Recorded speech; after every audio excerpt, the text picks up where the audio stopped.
La indicación de trasplante sí es una indicación y una recomendación ya fuertemente sugerida, sobre todo cuando es de forma temprana, es decir, cuando es menos de 36 meses del diagnóstico o bien 6 meses después de que se suspendió la quimioterapia en forma electiva. Y aquí hay algunos grupos, aunque ya pasaron, pero son trabajos de mucho tiempo en donde esto se hizo sólido, de manera que el trasplante sigue siendo una indicación en pacientes con recaída. Dicen los americanos en sus guías de manejo de 2015 que en recaídas tardías de médula ósea, ellos observaron en algunos trabajos prácticamente una sororidad libre de enfermedad muy similar.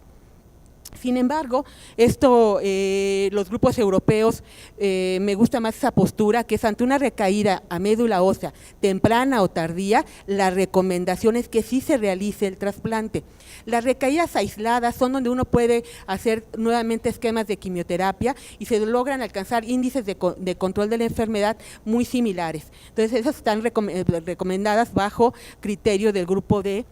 trasplante. En el grupo APTEMA, que es otro grupo que también nos ayuda siempre a voltear a verlos, hablan en remisión completa, en primera remisión, perdón, de alto riesgo, hablan de la translocación E22 o reordenamiento, pero cuando hay enfermedad mínima persistente. Niños menores de 6 meses con la translocación 411 o reordenamiento MLL, con una cifra mayor de 300,000 leucocitos. Este trabajo lo dio el Interfan, que dio una de estas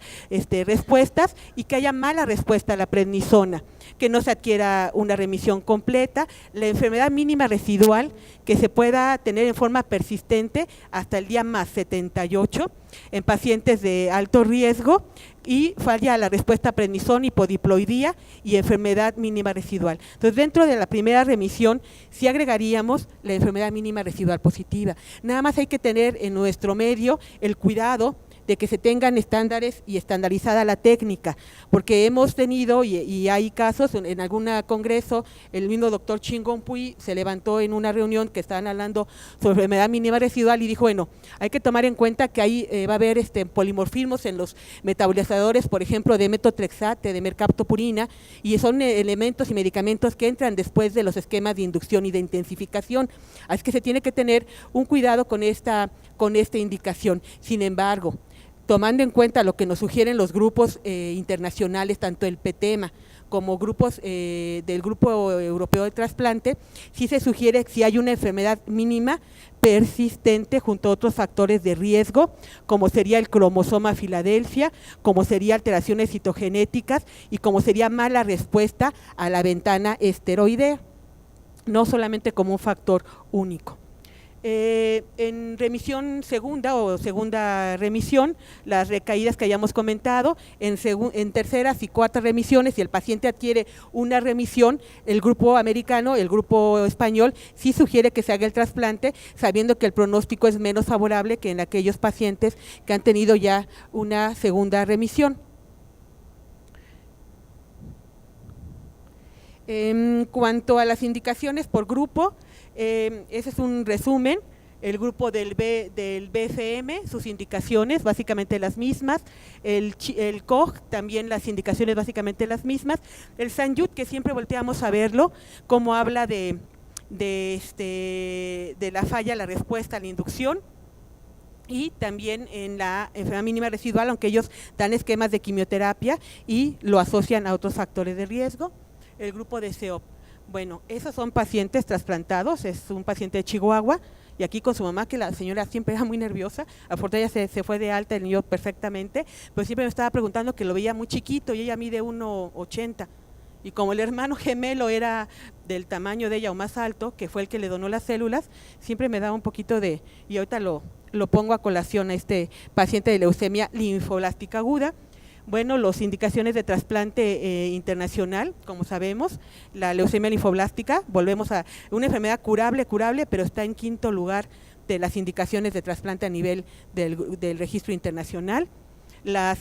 sobrevida libre con donador HLA hermano compatible, cómo alcanza de acuerdo a la enfermedad una etapa temprana, intermedia o avanzada, con donador no relacionado. Y la experiencia de la raza, que le decía yo, sí me estaba yo con la espinita de que nos decían que no teníamos aguja. Bueno, no tenemos muchas cosas como muchos grupos, pero lo que se tiene en la raza es un extraordinario equipo de gente y de especialistas y de hematólogos y de especialistas en pediatría que nos permiten trasplantar pacientes con cordón umbilical. Aquí les presento la experiencia de la raza, 44 pacientes, excluimos 3 porque desafortunadamente no teníamos los expedientes. De estos pacientes son 25 años de revisión, del 90 al 2015, 70.7 fueron masculinos, es decir, 29 pacientes y 12 pacientes del sexo femenino, con una edad de 1 año a 15 años, ese es el paciente más pequeño, Rodrigo, de cordón umbilical, actualmente vivo, libre de enfermedad, y con una media de edad de 7.5 años. De estos pacientes de la raza, que son todos de leucemia, la médula ósea, que fueron los primeros casos que se llevaron a cabo, fueron 5 pacientes, sangre periférica 30 pacientes, sangre de cordón umbilical 6 pacientes, en un total de 41 casos.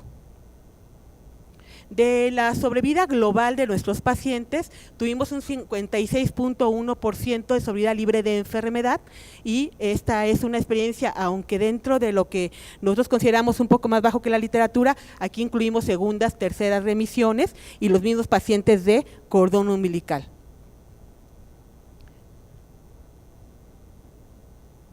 Estamos un poquitín sobre el tiempo.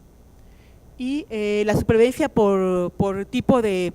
fuente, el donador de cordón umbilical familiar fue 1, pues 100%, el niño afortunadamente está vivo, un niño de leucemia linfoblástica en recaída con cordones de la raza, del banco de la raza, y la sobrevida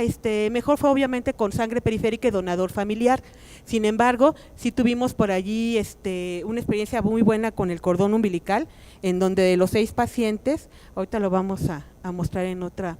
gráfica, la supervivencia por la fuente, volvemos a la fuente, que es sangre periférica, médula ósea, que son casos, a veces es difícil equipararlo, porque si tenemos cordón umbilical, que de los 6 pacientes tuvimos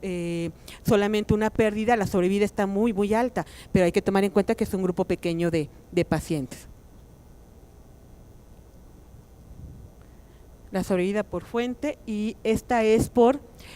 un resumen, que es alogénico familiar, 30 pacientes, autólogos 5 pacientes, sí se hicieron, sobre todo al principio, que son los pacientes más longevos, y se hicieron en pacientes con recaída testicular aislada, que actualmente están, y sistema nervioso central, que son los que están a más largo plazo vivos y con buena calidad de vida. Cordón umbilical no relacionado, 5 casos, de los cuales un paciente falleció, pero tenemos 80% vivos. Cordón umbilical familiar, que este paciente injertó, está curado con quimerismos completos y la mortalidad fue del 0%. Es un poquito engañoso los números por ser un grupo pequeño. En cuanto a los tiempos de vigilancia, pues de 13 años a 8 años el niño de cordón umbilical, a los niños más recientes con cordones umbilicales que van de este periodo de tiempo hasta casi 4 años. La enfermedad de injerto contra huésped la tuvimos en un agudo en un 19.5%, no tuvo 73.2%, agudo y crónico 3 casos, y el total fue 41%. Cabe mencionar que a pesar de que nuestra fuente mayor de progenitores fue sangre periférica, nosotros no hemos visto esa incidencia mayor en enfermedad de injerto contra huésped con progenitores obtenidos de esta vía. Bueno, y ya finalizando, ayer también decían que el cordón umbilical va a desaparecer, pero bueno, aquí son puros cordones umbilicales, Félix, Rodrigo y ya está Kate. Aquí se nos coló Lupita, que es también de cordón umbilical, que es una inmunodeficiencia, pero todo de cordón umbilical. Realmente es muy difícil decir que va a desaparecer el cordón umbilical, aunque la proidéntico muestra tantas ventajas para el paciente que requiere un trasplante rápido, la modalidad está siendo muy interesante y muy prometedora. El cordón umbilical en estos casos pues es una realidad. Y diríamos que eso de que va a desaparecer es muy difícil decirlo, y me quedo con la frase de Louis Pasteur, que dice que los niños inspiran ternura, pero lo que más van a inspirarnos debe ser respeto por lo que pueden llegar a ser, hablando de las complicaciones y toxicidad a largo plazo que nosotros les podemos ocasionar por procedimientos, desde un procedimiento de quimioterapia hasta procedimientos como un procedimiento tan complejo como el cordón umbilical. Muchas gracias. Gracias por la invitación al comité organizador, gracias doctora Marín por su invitación y bueno, bienvenidos al Congreso de la AME. El día de hoy vamos a tratar de irnos un poquito rápido en este tema porque es un tema muy extenso, vamos a tratar de abarcar lo más que se pueda.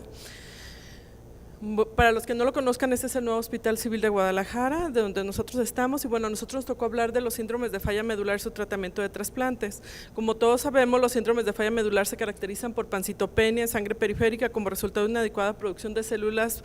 sanguíneas en médula ósea, y este tiene diferentes etiologías, algunas de ellas congénitas o constitucionales, como las que están asociadas a síndrome, a defectos genéticos en la reparación del DNA, como la anemia de Fanconi,